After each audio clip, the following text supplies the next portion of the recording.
ಒಂದ್ಸರಿ ಒಬ್ಬ ಮಗ ತನ್ನ ತಂದೆ ಹತ್ರ ಬಂದು ಕೇಳ್ತಾನೆ, ಅಪ್ಪ ನಾನು ಒಳ್ಳೆ ಪರ್ಸೆಂಟೇಜ್ ತಗೊಂಡು ಗ್ರಾಜ್ಯುಯೇಷನ್ ಕಂಪ್ಲೀಟ್ ಮಾಡಿದ್ರೆ ನನಗೇನು ಕೊಡಿಸ್ತೀರಾ ಅಂತ. ತಂದೆ ಹೇಳ್ತಾನೆ, ನೀನು ಬೇಕು ಅಂತ ಕೇಳ್ತಾ ಇದೆಯಲ್ಲ ಆ ಕಾರ್ ಕೊಡಿಸ್ತೀನಿ ಅಂತ. ಗ್ರಾಜ್ಯುಯೇಷನ್ ಡೇ ಕೂಡ ಬರುತ್ತೆ, ಮಗ ಅಂದುಕೊಂಡಿರೋ ಪರ್ಸೆಂಟೇಜೇ ತೆಗೆದು ಉತ್ತೀರ್ಣ ಆಗಿರ್ತಾನೆ.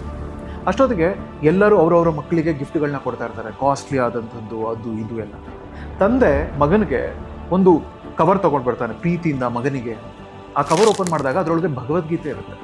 ಮಗನಿಗೆ ಎಲ್ಲಿದ್ ಕೋಪ ಬರುತ್ತೆ, ಆ ಬುಕ್ನ ಬಿಸಾಕ್ಬಿಟ್ಟು ಹೊರಟೋಗ್ತಾನೆ. ಯಾಕಂದ್ರೆ ಅಲ್ಲಿರೋರೆಲ್ಲ ಆ ಬುಕ್ನ ನೋಡಿ ನಗ್ತಾ ಇರ್ತಾರೆ, ಇವನ್ನ ನೋಡಿ ನಗ್ತಾ ಇರ್ತಾರೆ, ಇವನಿಗೆ ಅವಮಾನ ಫೀಲ್ ಆಗುತ್ತೆ. ಅದಾದ್ಮೇಲೆ ಮನೆಗೆ ವಾಪಸ್ ಆತ ಬರೋದೇ ಇಲ್ಲ, ಅಪ್ಪನ ಹತ್ರ ಮಾತಾಡೋದೇ ಇಲ್ಲ. ಒಂದು ಕೆಲ್ಸಕ್ಕೆ ಸೇರ್ಕೊಳ್ತಾನೆ, ಜೀವನ ಕಟ್ಕೊಳ್ತಾನೆ, ಮದುವೆ ಆಗ್ತಾನೆ, ಮಕ್ಕಳಾಗತ್ತೆ. ಅದಾದ್ಮೇಲೆ ಒಂದು ದಿನ ಅವನು ಚೆನ್ನಾಗಿ ಬಾಳ್ತಾ ಇರಬೇಕಾದ್ರೆ ಅವನಿಗೊಂದು ನ್ಯೂಸ್ ಬರುತ್ತೆ, ನಿನ್ನ ತಂದೆ ತೀರ್ಕೊಂಡು.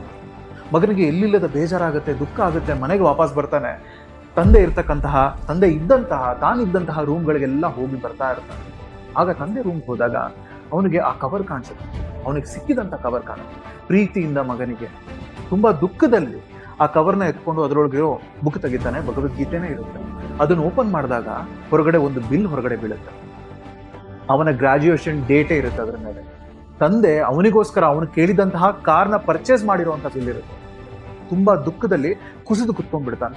ಅವತ್ತು ಅವನು ಪುಸ್ತಕನ ಓಪನ್ ಮಾಡಿ ನೋಡಿದ್ರೆ ಅವನಿಗೆ ಗೊತ್ತಾಗಿರೋದು, ತಂದೆ ಅವನು ಹೇಳಿದ್ದನ್ನ ಪ್ರಾಮಿಸ್ನ ಕಂಪ್ಲೀಟ್ ಮಾಡಿದ್ದ, ಕೊಡಿಸಿದ್ದ ಕಾರಣ. ನಮ್ಮ ಜೀವನದಲ್ಲೂ ಹಾಗೇನೆ ನಾವು ಕೇಳಿರುವಂತಹ ಉಡುಗೊರೆಗಳು ಎಷ್ಟೊಂದು ಸರಿ ನಮ್ಮ ಜೀವನಕ್ಕೆ ಬರುತ್ತೆ. ಆದ್ರೆ ಆ ಉಡುಗೊರೆಗಳು ಡಿಫ್ರೆಂಟ್ ಕವರಲ್ಲಿ ವ್ರಾಪ್ ಆಗಿದೆ ಅಂತ ನಾವು ಅದನ್ನ ಸ್ವೀಕಾರ ಮಾಡೋದೇ ಇಲ್ಲ. ಅದನ್ನ ಎಸೆದು ಬಿಡ್ತೀವಿ, ಅದನ್ನ ಬಿಟ್ಕೊಟ್ಟು ಬಿಡ್ತೀವಿ. ನಿಮ್ಮ ಜೀವನದಲ್ಲಿ ನಿಮ್ಮಂಥದ್ದು ಏನಾದ್ರು ಮಾಡಿದ್ದೀರಾ? ಇಲ್ಲಿವರೆಗೂ ಮಾಡಿದ್ರೆ ಅಥವಾ ಈ ಸಂದರ್ಭದಲ್ಲಿ ಮಾಡ್ತಾ ಇದ್ರೆ ಒಂದ್ಸರಿ ಯೋಚನೆ ಮಾಡಿ.